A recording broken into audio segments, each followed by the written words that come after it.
नमस्कार दोस्तों, आप सभी का स्वागत है एक बहुत ही डरावनी हॉरर स्टोरी में।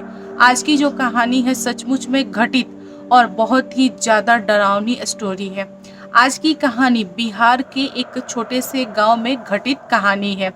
कहानी को स्टार्ट करने से पहले मैं आप लोगों से जानना चाहती हूँ, क्या आप लोगों ने मुझे सब्सक्राइब किया है?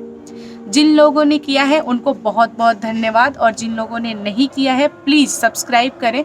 सब्सक्राइब कीजिएगा तो इसी टाइप के आपको बहुत सारे हॉरर स्टोरी मैं सुनाऊंगी। तो चलिए बिना समय गवाए इस कहानी को स्टार्ट करते हैं। बिहार के एक छोटे गांव में एक मिडिल क्लास फैमिली रहती थी।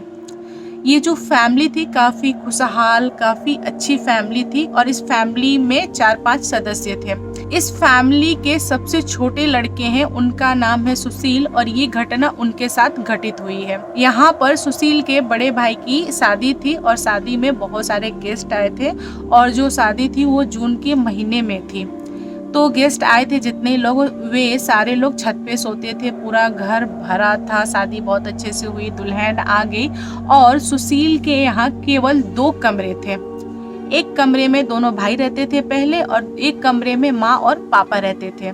यहाँ पर भाभी के आने की वजह से सुशील के पास कोई कमरा नहीं रहा। एक कमरे में माँ पापा, दूसरे कमरे में भैया और भाभी। दिन तो कट जाता था माँ वाले रूम में, उनका आना जाना, कपड़ा सामान वगैरह माँ वाले रूम में रखा गया था। लेकिन रात में कहाँ सोए।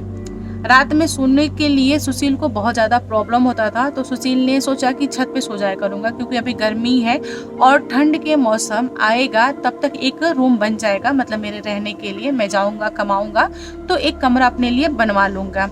ये सोच के सुशील छत पे सोने लगे। एक दिन की बात है, सुशील छत पे सो रहे थे, मतलब शादी को बीते हुए 4-5 दिन ही हुए थे। सुशील छत पे सो रहे थे, तब तक उनको ऐसा एहसास हुआ कि कोई उनके अगल बगल से गुजर रहा है। सुशील को यहाँ पे लगा कि उनकी माँ है, नीचे बहुत गर्मी हो रहा होगा, पंखा से उसको आराम नहीं मिल रहा होगा, इसलिए वो ऊपर आई है मेरे साथ सोने के लिए। तो सुशील को लगा कि जो आदमी टहल रहा है इसका मतलब वो बगल में बेड लगा रहा है, लेकिन ऐसा कुछ भी नहीं था। फिर सुशील ऐसे आंख बंद किए हैं, आधी नींद में है, वो बस ऐसे सोच रहे हैं कि माँ शायद मेरे बगल में बेड लगा ली है, अब यहीं पे सोएगी। फिर सुशील को महसूस हुआ कि यहाँ पे माँ सो गई है, लेकिन ऐसा कुछ भी नहीं था। फिर अचानक से सुशील को महसूस हुआ कि कोई इंसान मेरे छाती पे बैठ गया है, और बैठ के बहुत ही तेज का मेरा गला दबा रहा है। यहाँ पर सुशील बहुत ही ज़्यादा घबरा गए, उनको सांस लेने में तकलीफ होने लगा, उनका दिमाग काम करना बंद कर दिया। फिर उनको अचानक से माँ और दादी नानी जो कहानी सुनाती थी बचपन में, वो उनको याद आया। फिर उन्होंने क्या किया कि मन ही मन हनुमान चालीसा पढ़ना स्टार्ट कर दिया, लेकिन कोई काम नहीं आया। उन्होंने पूरा का पूरा हनुमान चालीसा पढ़ लिया मन के अंदर, लेकिन जो इंसान उनके छाती पे बैठा था वो हटा नहीं। यहाँ पर सुशील समझ गए थे कि छाती पे बैठने वाला इंसान कोई नॉर्मल इंसान नहीं है, वो है भूत, वो है प्रेत, कोई आत्मा है जो मेरे ऊपर बैठ गया है। लेकिन सुशील ने आँख तो खोली नहीं थी, तो उनको पता नहीं था कि वो भूत है या भूतनी है। फिर सुशील ने सोचा कि मैं पूरा का पूरा हनुमान चालीसा अंदर पढ़ गया हूँ, और वो पूरा घुट रहे थे उनकी, मतलब ना लगभग सांस समझो कि आधा सांस दब गया था। तो सुशील ने सोचा कि एक काम करता हूँ, मैं तेज तेज पढ़ना स्टार्ट करता हूँ हनुमान चालीसा, क्योंकि मैं अंदर पढ़ रहा हूँ और सामने वाले को सुनाई नहीं दे रहा है, इसलिए वो छोड़ नहीं रहा है।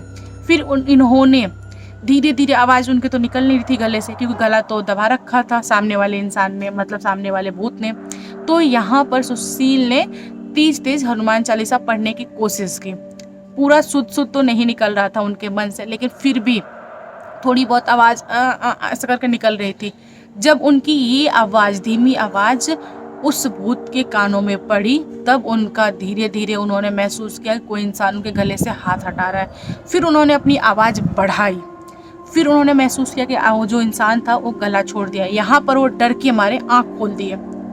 यहाँ पर वो डर रहे थे, लेकिन उन्होंने हिम्मत करके आँख खोला, क्योंकि वो देखना चाह रहे थे कि सामने है कौन। उनको अंदर से ऐसा विश्वास हो गया था कि हनुमान जी मुझे बचा लेंगे, और हुआ भी यही।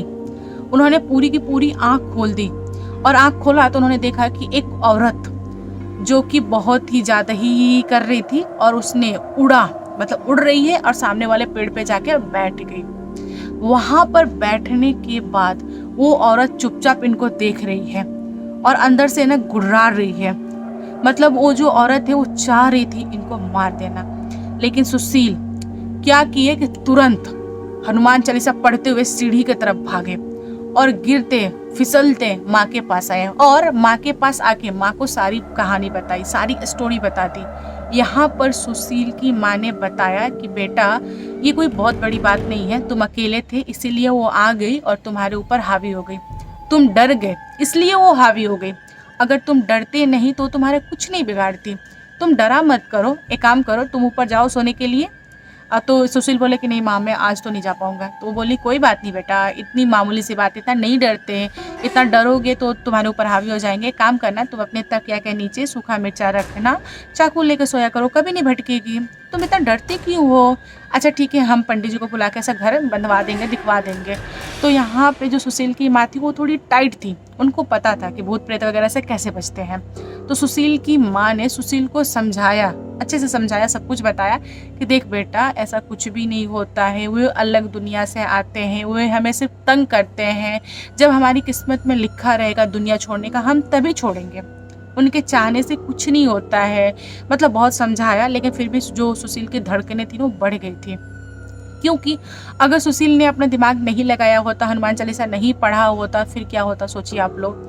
दोस्तों कभी कभी हमारे जो घर वाले बोलते हैं, दादी नानी, कभी कभी हमको उन लोग की बात मान लेनी चाहिए, समझ लेनी चाहिए, सीख लेनी चाहिए। उनको बचपन में ये चीज़ पता था कि भूत प्रेत वगैरह हनुमान चालीसा से डरते हैं। सो यहाँ पर वही चीज़ हुआ। दोस्तों आप लोगों को ये कहानी कैसी लगी कमेंट करके बताइएगा। वीडियो पसंद आए तो लाइक एंड शेयर कीजिएगा, और मेरे चैनल पे न्यू आए हो तो चैनल को सब्सक्राइब करना। Thank you, bye bye.